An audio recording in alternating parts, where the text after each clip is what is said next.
Hey, good morning. I'm James Joyner of Outside the Beltway. I'm joined today by Michael Tomasky of formerly, I guess, the American Prospect and now of The Guardian. That's me, Michael Tomasky. I'm the editor of Guardian America now, and I guess I'm still a contributing editor of the American Prospect. Your stuff is more diversely placed than mine, I guess. Well, our first topic today, we've got a few, is sort of under the general rubric of democracy building. There's been a debate going along for a while now about both the left and the right have been sort of attacking one another and having internecine battles over the legitimacy of neoconservatism on the right and the argument with the sort of traditional, more sort of cautious military liberals versus the more hawkish liberals. And the most recent manifestation of this was a piece in the Washington Post yesterday by Michael Gerson, a former speechwriter for the current President Bush, and he basically sort of let both sides have it, arguing in what I thought was sort of a straw man, but basically arguing that neither side really sort of got it, that neither the more traditional conservatives and most liberals didn't really understand the nature of democracy and how valuable democracy was, and the principles of founded America and all that sort of thing. And that's that's sort of the highlight of it, I guess. What are your thoughts on this, Mike? Yeah, I guess those highlights is the word. I guess those are the highlights of it. I get so tired of getting lectured by people like, what does Gerson want? Does he want more Iraq wars? Is that right? Is that a good idea? Is that what we ought to be doing here? This really worked out well, hasn't it? Yeah, I get so tired of being lectured by these people. Right. That like I'm somehow against democracy. I mean, who's against democracy? I think that's exactly right. I mean, if the argument is simply that there is still a legitimacy to promoting democracy and that democracy ought to be a key element in our foreign policy, I mean, I think that's a debate worth having, although it's one that I think is really largely not that controversial anymore. I think I think most conservatives who've traditionally been the outliers in this, I mean, I think liberals have always been, at least going back to the Woodrow Wilson administration, have been strong proponents of democracy and human rights and all those things as a component of foreign policy. Whereas conservatives have traditionally been, just pure, power realists, that only, national interest and those sort of things should matter. But increasingly in the last 15, 20 years, if not more than that, there has been this human rights and, democracy promotion strain. And certainly, after 9/11, I think that really what we're calling the neoconservatives sort of came to the forefront for a while. And basically made what is in many ways a traditional Wilsonian argument, sort of right. A little bit of Jimmy Carter in it, really, yeah. Which is that, hey, look, that we are paying the price now for having sort of coddled dictators and not paying attention to the root causes. And and it's and the root causes are not so much poverty and people feeling disenfranchised, according to that view. It is the lack of democracy and these sort of thug regimes out there that need to be taken out. Yeah. The problem with these arguments, isn't quite so much the substance, because there's right. Often as you say. I mean, but the problem with these kind of arguments and these kind of columns like Gerson's and this column by Roger Cohen last week in the New York Times right. is the moral vanity of the people making these arguments. Yes. That that they have morality on their side, and that if anybody like me who was against the Iraq War, we're obviously moral reprobates because we didn't understand that, and this also came up in the Sunday Times Magazine, Dexter Filkins' piece on Kanan Makia, that we didn't understand, the moral imperative of removing a dictator and how cold right. and callous can we be, and don't we care about the Iraqi people? Obviously, I care about the Iraqi people. Obviously, removing a dictator from power can be a good thing, or Sure. let's say in the abstract, it's certainly a very desirable thing. Yes. But that was not the only moral calculus that was at stake in the fall of 2002 and the spring of 2003. No, absolutely. There were others at stake, and I don't want to be lectured by these people, and I'm sick of their moral vanity, frankly. No, I agree. And even though I've been a supporter, or I've got a cat trying to get in front of the camera here, I have really from the beginning of this thing, even though I understand how it's happened, I've been uncomfortable with and spoken out against, written about, this attempt to delegitimize the debate, really, which is what it amounts to. Which is to say that, if you oppose the war or you're for the war, it really doesn't make any difference. I think both sides did a fair share of basically villainizing the others. Well, you just don't understand the issues, or you're not weighing the moral issues properly, sort of thing. And I think that's just generally a very unfruitful way of going about the debate. I think I think both sides, at least the mainstream and the probably 85-90% range there on both sides. Yeah. Want the same things, right? I mean, I think we want a stable Iraq. We would prefer democracy as long as democracy means something other than simply elections. If it actually means freedom and a functioning society over there. Yeah. And the security of the United States. I think we all pretty much agree that terrorists killing Americans, bad thing. We'd like to stop that, right? I mean, there's no disagreement on that. It's the debate as is to one an efficacy debate, two a more morality debate in terms of do we have the right to go in and affect regime change in other societies? There's a legal debate in terms of our relationship with the UN Charter and international law generally. Exactly. There are all sorts of debates that I think are perfectly reasonable, regardless of which side you come down on them. Yeah. And the UN Charter is an important aspect of this, and it's not talked about very much because we're not supposed to care about the UN, I guess. Right. But what the UN Charter says about what's a legitimate and illegitimate war is a very important question. Sure. And if the United States can ignore the UN Charter, then other people can ignore it too. Right. And we've set a precedent there that may come back to haunt us one of these days. So it'll be interesting to see going forward. I mean, let's say Hillary Clinton is the president. Yes. What kind of, which I'm not taking as a given, but some people apparently do. Right. What kind of boundaries and priorities she sets here, because I think, there is an opportunity for Democrats and liberals. I don't know how liberal she is. She certainly wouldn't call herself that.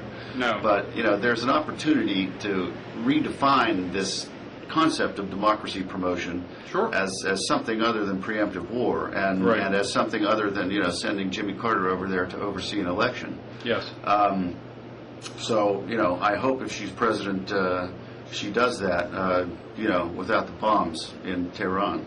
Right. No, I think that's right. I mean, and again, the irony is that during the '90s, during the 8 years of Bill Clinton, he was doing plenty of intervention, which in fairness to the neocons, Bill Kristol and those people were in favor of most of those missions, and I was not. Even though I understood the rationale behind them and didn't think they were immoral in any sense, but I mean, I thought for a variety of reasons it made little sense to go into, places like Somalia and Haiti and Bosnia and all the rest for reasons that were, in my view, fairly tangential to American security interests. Yeah. But there was a strong contingent, the neoconservative side, and even the people that I don't think are truly neocons, but guys like Bob Dole and even John McCain, I think largely supported these kind of things. They're very aggressive and hawkish and want to use American power to change the world. And I don't think that's an illegitimate view, which is one I generally don't share. Right. In terms of things like, I mean, I certainly would not have supported the Iraq War if it had been sold on, hey, Saddam's a bad guy, and we need to go in and, set in motion, democratic forces in the region, and set off this Big Bang effect, or whatever, however you want to describe that. That would have struck me as a very dicey proposition, just in sort of a cost-benefit thing as to whether that would actually work, and more importantly, I didn't think that would be an effective use of force or an important enough reason to go to war. That as a follow-on idea for a war, supposedly about weapons of mass destruction and all of these security issues that were initially played up and then quickly discarded once proven to be unfounded. Then you're sort of there. So democracy as an add-on to something to another mission, I think makes some sense. In terms of the use of force, I think it's not a reason on its own. Now, democracy promotion as an aim of our diplomacy and our economic interactions and all that thing, that's a different thing. But I think it's one that over which the disagreement, within the American mainstream is largely on the margins. Yeah, well, I would disagree with you there, because I think those are a good grounds for removing a dictator from power, but it has to be done the right way, and the people doing it, the administration doing it, has to level with the American people about the reasons, about the potential risks, about the potential costs. So that's the only rationale for this war that I might have supported back in 2003, but I could tell that they weren't telling the truth. I was wrong about WMD as anybody else, but about all these other issues about what the rationale for this war was and his nuclear program and all this stuff, I never believed a word they said, and there was plenty of evidence on record for anybody who was looking to know that. So we're right, they're wrong. What's issue 2? Let's move to issue 2. Issue 2 is the broad rubric that again a debate that's been going on, I guess, to some degree for a couple hundred years, but it's John McCain, I guess, a couple weeks ago, said that this is a Christian nation and got in some trouble, and it spawned off a series of op-eds, including one in I guess over the weekend in the New York Times, saying no, this is we're a nation of Christians, but not a Christian nation, and various other debates, and there was also a piece fairly recent, in the last few days, in the Christian Science Monitor, talking about how the upper reaches of the American military are sort of overpopulated, in some people's view, with sort of evangelical type Christians who are going beyond the bounds of sort of church-state separation, essentially forcing people into religious ceremonies and all that kind of thing. Yeah. I think that's an interesting sort of situation that we're coming to, because we are, for one thing, I think it's demonstrably true, and I say this as a person who's not at all religious, that that we are by far within the West the most religious, the most Christian society, and that we've certainly been a society that has, until the last generation or so, been fairly comfortable mixing religion into the public sphere, and we've done that going back to our founding documents to some degree. Yeah. But it's a very different Christianity, or in fact, I think in the the formulation was traditionally sort of Judeo-Christian. And you almost never heard the name Jesus Christ in a public discourse. It was always God in some generic sort of God bless America sort of sense. Yeah. And clearly that has changed. We have politicized the public sphere, or religiousized the public sphere in a really sort of odd sort of way. Considering that we're a much more diverse society now than we were when we were much more tolerant. Or much more generic. This is one of these things. There are a handful of things that I, as a liberal, I wish Democrats would actually just stand up and say what they actually think about something, but they're kind of too afraid to do that. Sure. And they'll never do it. But I would love to see somebody give a meaningful and intelligent speech about separation of church and state, and why we have separation of church and state, Right. and why we aren't a Christian nation. Right. And quote the Jefferson quote that guy Meacham in the Times op-ed piece last weekend quoted. Sure. It's a very well-known quote, and it's very representative of how the founding fathers thought and felt about all of this. Right. The vast majority of the founding fathers. Now, I think just politically, I think a Democrat it would be controversial, and Fox News would go crazy and this and that. But I actually think that a Democrat would get a lot of credit for saying something actually meaningful and intelligent here. And I go back my paradigm, and I grant you it was a different media age, so we can't really know. Yes. But I always point to this example of Mario Cuomo's speech about abortion at Notre Dame in 1984. And anybody who's looking at this who hasn't thought about that speech or read it in a long time or maybe even ever, Right. I would say go Google that speech and go read that and see that, what a thoughtful, intelligent, whether you agree with it or you don't, non-poll driven, non-focus grouped, Yeah. non-cliche ridden speech it is. You can tell that this intelligent man sat down with a legal pad and a pen and some books Yeah. and wrote what he actually thought. And it was kind of amazing.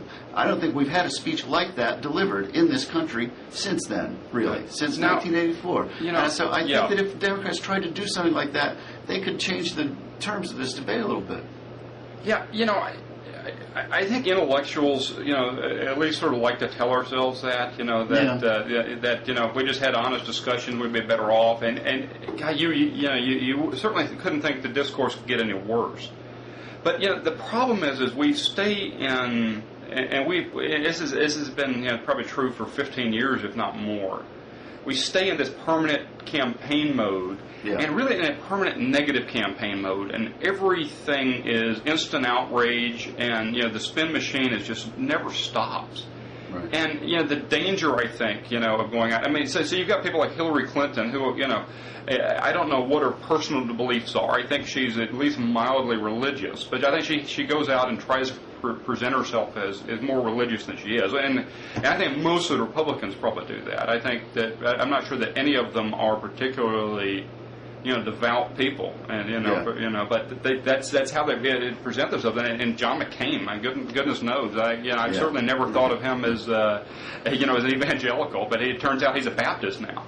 Yeah, I guess so. Which is fine if that's a sincere belief or whatever. That doesn't bother me. But the idea that you have to pander to people and you have to sort of emphasize those issues is, I think, has become sort of a fact, or at least a perceived fact, about modern American politics. I mean, I don't mind them saying, I'm religious if it's true. Yes. That's there's a way to do that isn't necessarily pandering, although nobody seems to have figured out what that way is yet. But no, it's tough. But I also want to see them say that it is possible to be, and this used to be accepted in this country, but it's changed since the religious right became such a force. But it is possible to be a religious person and a person who believes in science, and it's possible to be a religious person and a person who believes in separation of church and state. Right. And if an actual leader would stand up and say those things, I know intellectuals are susceptible to this argument that we can reason together in the civic sphere.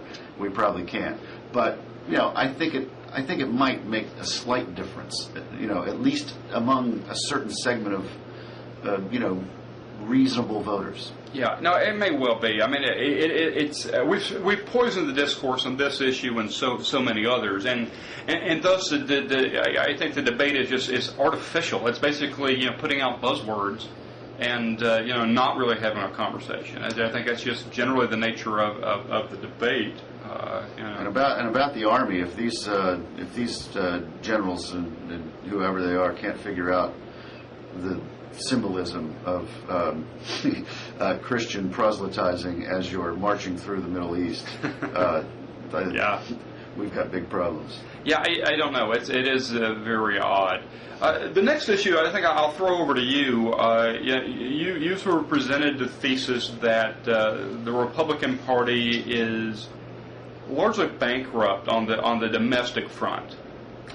Yeah, well, I was looking at that debate the other day on the economy, and then subsequently kind of looking at statements they've made and supposedly on some domestic issues, what we call domestic issues. Right. And in that debate, practically the only thing all of them said was, we got to cut taxes, we got to cut regulations, and we got to cut government spending. Right. And that was pretty much their solution to just about any problem that's facing the country. Every once in a while, somebody got slightly more specific, usually to come up with to announce a very bad idea, like Fred Thompson's suggestion that Social Security benefits should be indexed to inflation rather than wages, which would amount to a cut. Right. But for the most part, they just say cut taxes, cut regulations, cut spending. Now, I understand that, that is sort of at the core of the conservative philosophy, limited government, and so on. But, on the other hand, that's not a solution to the healthcare problem in America. That's not an energy policy. That's not a policy to, increase broadband accessibility in this country. Right. And I can go on and on down the list of domestic issues, large and middle size, that I don't even hear the Republicans fainting toward talking about at all. And in my memory, I have to go back and look this up, and I'm going to try to do this weekend. Okay. But in my memory, Ronald Reagan, conservative as he was, right. and very sincere and outspoken tax cutter, and I'm going to get government off your back and so forth. But he didn't completely pretend that these other domestic issues didn't exist. Right. And I think he had platforms to kind of try and address some of these things or acknowledge them as reality. But what I hear out of the Republicans is that they're not even trying to talk about these things. Right. So I don't know if that's just intellectually out of gas, a movement that's completely intellectually out of gas, or that Grover Norquist has this monstrous control over this process that I don't know about. I'm not sure what it is, but it's really weird to me. Yeah, I think these things are sort of cyclical. I mean, we go back and forth, and after every election or so, one party or the other is intellectually bankrupt, and the wheels are going to come off. And ultimately, I guess people find their legs and recharge. But yeah, I don't think there are any huge domestic issues that are driving the GOP. I mean, the immigration issue is been huge, although it seems to have finally receded from the debate. On Social Security, that was, as you may recall, I mean, President Bush, during his re-election campaign in 2004, really pushed for a massive, ambitious overhaul of Social Security that fell flat on his face, and I guess he probably wishes he hadn't sort of trotted out. Sure. But there are probably no other issues, and maybe it's just the nature of the Republican, nominating electorate, the Republican primary debate. I think. The internal debate right now is how do we get back to our roots? How do we find another Ronald Reagan? How do we find somebody who can, effectively communicate? We haven't had that in, a while. Yeah. How can we get back to actually being the party we claim we are in terms of small government? I mean, we had a Republican president and a Republican Congress for most of 6 years with the little interregnum after Jeffords left, and the government got bigger, not smaller. Spending, skyrocketed, and it wasn't just the war. It wasn't just 9/11 and recessions. It was basically buying off onto big government, and while also doing tax cuts, which is a horrible combination. And so I think we're sort of at the fundamental level, and thus not at the wonky level on domestic politics right now. Yeah, this is why I wished Gingrich had gotten in the race. Maybe he still will. It doesn't seem like it, but because Gingrich, at least, he talks in these kind of terms, and he says, there are Republican and conservative, ways to address health care and poverty and so on and so forth. I happen to think most of those ways are either kind of crazy or dishonest, like health savings accounts, which I think are bogus. But, that's my opinion. Other people have other opinions. At least Gingrich talks in these, both terms that are interestingly both abstract and specific about domestic policy issues, and he wants to have a domestic policy argument with Right. liberals. And these guys don't even want to have the argument. The argument they want to have is, the Democrats are going to raise your taxes. Now, Right. the interesting thing here that I think, I'm really looking to this election, to demonstrate something one way or the other on this question. And it's a question that I've been thinking about and liberals talk about amongst themselves a lot, is the great tax revolt that started with Howard Jarvis in the late 1970s, is that over, or is that running out of steam? So, you have Democrats on the one hand. Clinton is touring Iowa this week, talking about her education policies and her health care policies and so on. Obama just gave this big speech on his energy plan, which is apparently quite far-reaching. Edwards, as we know, has 85 plans, and they're incredibly specific. Right. So you have the Democrats proposing these things on the one hand, and the Republicans saying all that means is that they're going to raise your taxes. And this election, I don't know, will it come down to that question, or will it be a terrorism election, or will it be about Iraq?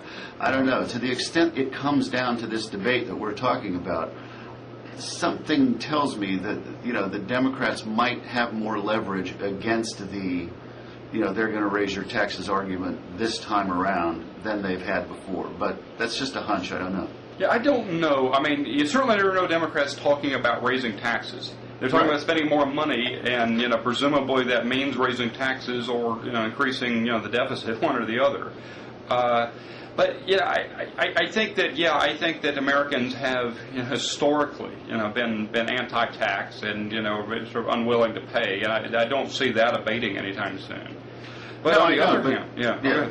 Well, no, I know, of course, that's very powerful rhetoric, and everybody wants lower taxes. Sure. Who doesn't? But I think there's a possibility this time, after the failures of Bush, for a Democrat to say, do we want to deal with these things or do we not want to deal with them? My opponents just like pretending these things don't even exist. Yeah. So, if you don't care at all about the environment or the health care in this country, then I guess, vote for them and take your tax cut. I mean, Right. they wouldn't put it exactly that way. Sure.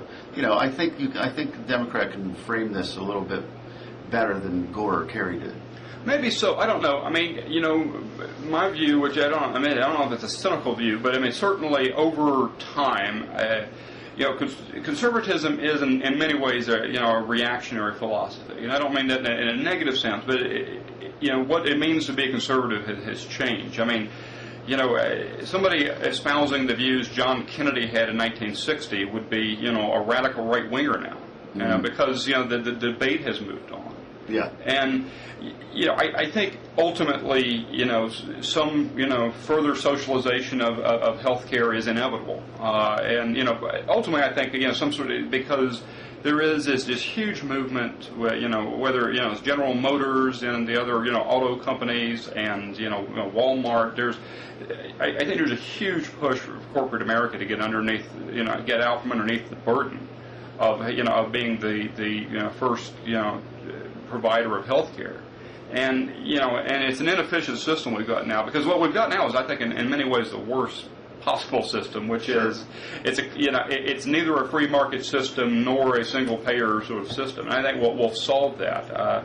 But it does not seem to be, something that the Republicans have bought into in a large part, and the debate isn't there. Now, whether the general election campaign will force that debate, I don't know, but it's not one that seems to be engaging the primary electorate. Again, I think the primary contest right now in the GOP is to figure out who is the true conservative, whatever that means, and I think that's part of the debate. I think finding that guy. Yeah, I mean, I think, and you tell me whether or not this is true, but doesn't an intellectually honest conservative basically kind of believe that we shouldn't do anything about the 47 million uninsured? Because, it's up to the individual, isn't it? And if you have the initiative and the pluck and the skill to make sure that you have health care, then you do. And if you don't have the initiative and the pluck and the skill, then you don't have health care, and that's the way life goes. Isn't that what an intellectually honest conservative thinks? Well, I don't know whether, because conservatism means many different things. I mean, that's more of a libertarian position than a truly conservative position. I mean, conservatives are in some ways the original nanny-state people, in the sense that they think the government is there to sort of protect us and take care of us. But that's just on on certain issues, right? Law and order. And I think that's right. I mean, and I think most there is a huge strain of conservatism, and I'm partial to it. I just think I think healthcare is a complicated issue. I mean, my problem with the debate as it exists is we largely talk past one another because Republicans pretend that it's a free market society or free market system. I guess to some degree Democrats do too, and it's clearly not. And in many ways, traditional economics don't apply to healthcare. I mean, part of the problem, we've got some of my colleagues on the blog, Dave Schuler and others. We've sort of been going back and forth with this for months. Is that part of the problem is actually on the cost-cutting edge, and things like getting rid of some of the AMA quotas, so you have more people go to medical school and have and sort of attack things on the supply side. But that debate is just not happening. It's a buzzword-driven debate again. Oh, socialism bad, Hillarycare bad, and that seems to be most of the substance to it. And I understand it's like the S-chip debate, which is. One, I'm not conversant on the details and which kid deserves to be on it, which one doesn't, and all of that sort of thing. Right. But Kevin Drum had posted a few days back that basically that the rationale the Republicans have is that you want to sort of stop the encroachment. You want to stop the further socialization and any move in the direction of more government involvement, government paying for more people in healthcare is a bad thing because it's just a slippery slope. And I think that there's truth to that. I'm not sure. I'm not sure how much truth there is to it. I mean, our evil plan in 1965 was that Medicare was the slippery slope. Right. It didn't quite work that way. Well, it sort of was, though, wasn't it? Because once you get the nose under the tent, I mean, you've got government involved in deciding, rates, and then Medicare and Medicaid have a disproportionate influence, I think, on pricing and just in the way things are done. And again, you get most of the downsides of a socialized system without the benefit of universal coverage, because you create a lot of bureaucracy, a lot of paperwork, a lot of regulations. Well, in terms of pricing and so forth, that's true. But I don't think Medicare doesn't exist in the public mind as a successful public. There's this famous anecdote, right, where the woman says to John Breaux, I want you to keep government out of Medicare. Yeah, people, the Democrats successfully sold the argument that these programs and Social Security and others were entitlements and are not in any way welfare, and they're really insurance programs that really aren't government programs at all, in a sense. And the problem is now as we have the debates. I mean, I had this this discussion the other day about. That Kevin Drum again had this this debate going on about how progressive the system is, and it depends on which taxes you include and how you figure certain things. Yeah. But and Democrats always want to include payroll taxes in the discussions and to say that things are progressive. And I'm like, wait a minute, this isn't a taxes. This is an insurance program. Yeah. But of course it's not. That's how it's been sold. So but again, it goes back to what we were talking about, at the beginning of this thing. It's just the nature of the debate is heated rhetoric and, call your opponent names. Both sides have been doing that for so long. I think we. Yeah. Well, if you're tired with the phrase Hillarycare, you should probably leave the country until November 2008. Oh, yeah. There's no question. And it's, and I understand it from a rhetorical standpoint. Yeah. It's a brilliant move, and Harry and Sally or whatever the heck that couple was. I think Harry and Sally was a movie with Billy Crystal, but it was something like that, and it was a brilliantly done campaign, and it took the Clintons by surprise and never really recovered. It's just. But style beats substance a lot of times in political debate, and again, it's both ways. I mean, Republicans are afraid to come out with because they hate the poor, hate children, and hate black people because I think fairly legitimate policy views that aren't motivated by those things, at least in the main. It's just politics, I'm afraid. All right, so let's wrap up with underperforming candidates. Okay. You start? You start. Sure. I mean, again, as we've talked about the Republican debates, it seems to be about sort of who is going to be the next Reagan and that sort of thing. And it's been a debate that I've had trouble getting worked up over. I have not watched many of the debates, partly because I've got sort of conflicts and evenings on occasion. But it's just I have not gotten very energized. Rudy. I started off liking Rudy Giuliani a lot more than I do now, and liking John McCain a lot less than I do now. And thinking Fred Thompson was sort of an empty suit and not having come off that position. And Mitt Romney, I don't know what the heck to think of Mitt Romney. He sort of strikes me as sort of this sort of Manchurian candidate. He's just sort of he looks like he should be president, but he's I don't know Mitt what he Romney believes, and I'm not sure he kindest, does. Warmest, bravest, most wonderful man. And then you get down beyond that into field. I haven't even beyond Ron Paul, who's I think largely an amusement. He's sort of this year's Alan Keyes. Right. And although Alan Keyes is running again. Alan Keyes is this year's Alan Keyes again. Yeah, although, I think most people don't realize he's running, which may be a good thing. And on the Democratic side,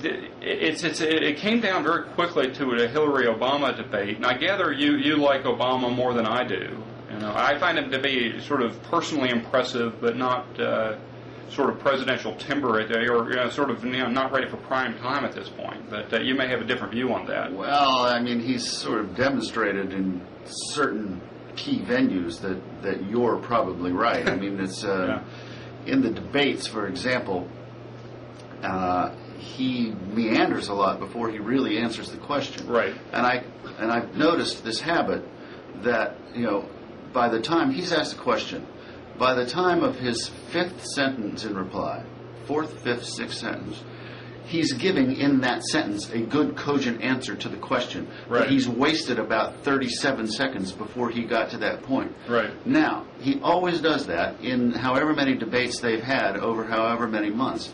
So that indicates to me not only something in him personally, but that indicates to me some kind of shortcoming in his campaign machinery. Oh, absolutely. Because that's a problem that they should have fixed. They should have been watching tapes. It's like football coaches watching tapes. Yeah. That's a problem that they should have watched tapes and fixed and worked on him. Right. And so I wrote this piece in the Guardian, in the print edition of the Guardian that appeared on Monday, but it's on the website too. Right. Sort of looking at why he's been disappointing to people like me, who were very enthusiastic about him at the beginning. And I'm not like off him with a capital O. I don't think he's finished or anything.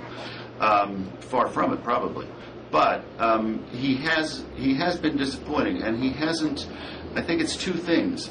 The first is this problem with the machinery of the campaign. It doesn't seem like it's, particularly in comparison to Hillary Clinton's campaign, it doesn't seem like it's well-oiled.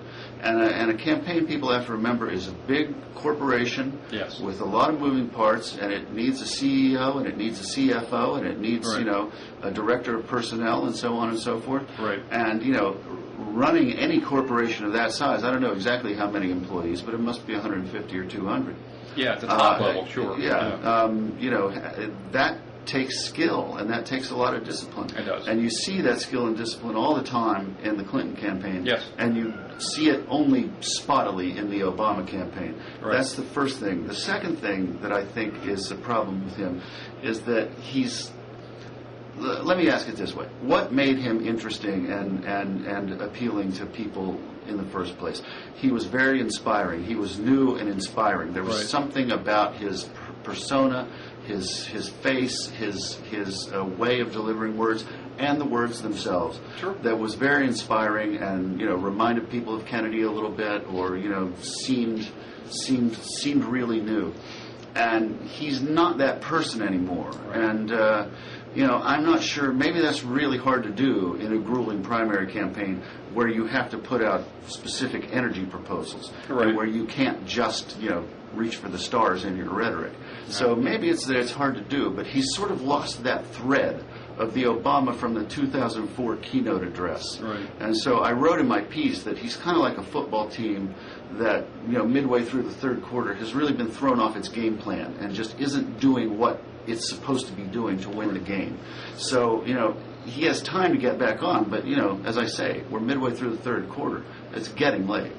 Yeah, which is, a bizarre thing to be saying in, October of, the year before, isn't it? But it's clearly, at least the perception is this race is like, in its like final legs. Whether that's true, I don't know. But yeah, I think the odd thing is because Hillary's analog on the Republican side ought to be John McCain, right? Yes. He's a seasoned guy, he's been around before, he's run for president before. And he got off to a horrendously bad start. In terms of campaign organization, his staff crashed around him, and he's rebuilt it on the fly, and seems to have gotten some momentum back. I think he's got problems well beyond that, just in terms of I think he's out of sync with the base on some issues, but it's very strange. But there's not a lot of sort of substance, and I don't think there's anybody out there that's really energizing anybody on the Republican side. I think Rudy Giuliani is, and again, I'm not the target audience for this stuff, but, this hero of 9/11 stuff got old very quickly for me. Yeah. And it's the same is true to some degree like McCain, as he keeps putting out, ads about, him getting, the hell beat out of him by the Vietnamese, which, everybody knows. And I think he's making the same mistake John Kerry did, as he's running on, as if it's 1973. Yeah. It's like, it's not, we understand about, this about you is very impressive, but, what have you done in the last 40 years? And, what do you plan to do in the next 4 years? McCain and Weaver, I always thought at the beginning, I'm not always right about these things, goodness knows, but I guess I was right about this one. I always thought that it was a mistake for them to try and assume the establishment mantle, because that's not either of their personalities. Right. And, that's just not how they should have gone about this. And any candidate has to ask himself, herself, who am I? What are my strengths and weaknesses? And, that the answers to those questions need, to a considerable extent, to dictate what kind of campaign you run. Yeah, I agree. Again, the Clinton has clearly asked herself those questions, and she's running according to those things, and it's not exciting, and it's not particularly inspiring, but but she's not. It is effective. And I there was a big debate. I covered her first Senate run very closely in '99 and 2000, and at that time there was a hankering, you might say, among the chattering class and to some extent among voters, for her to talk a little bit more openly about her personal self and about her marriage and about, her own sort of personal journey and stuff like that, because she was just freshly the wronged wife at that point. Right. And so people wanted her to open up. She never opened up. No, she never ever opened up. But she was right, because that's who she is. Yeah, I think that's right. Who she is dull in a lot of ways. Yeah. I mean that in a negative sense, but she's not. She's not an inspiring, exciting person. Yeah. But she does seem to be competent and smart and detail oriented, and some things that are probably looking good to some people, right now. It's very interesting. But there's, I gather from the polls and to some extent, from reading, the blogs and other sides. The Democrats seem to be more excited about their candidates than the Republicans are of ours. Although I don't know that anybody's thrilled. This isn't John Kennedy versus Ronald Reagan. I don't think we're going to get that. The closest the Republicans have right now is Thompson. There do seem to be a genuine, number of people out there who are excited about him, but I haven't yet figured out why. I don't think he's as good a speaker as people think he is. I don't think he's that as charismatic as people think he is. But again, I'm not the target audience, and I may prove wrong on that. I think people made the mistake of conflating Arthur Branch with Fred Thompson. You know, when professional writers are writing great lines for you, Yeah. it's easier to look good. Well, Right. What do you say? Are we about done? I think so. Yeah. Good. Well, thanks. All right, thank you. Okay. Bye. Bye.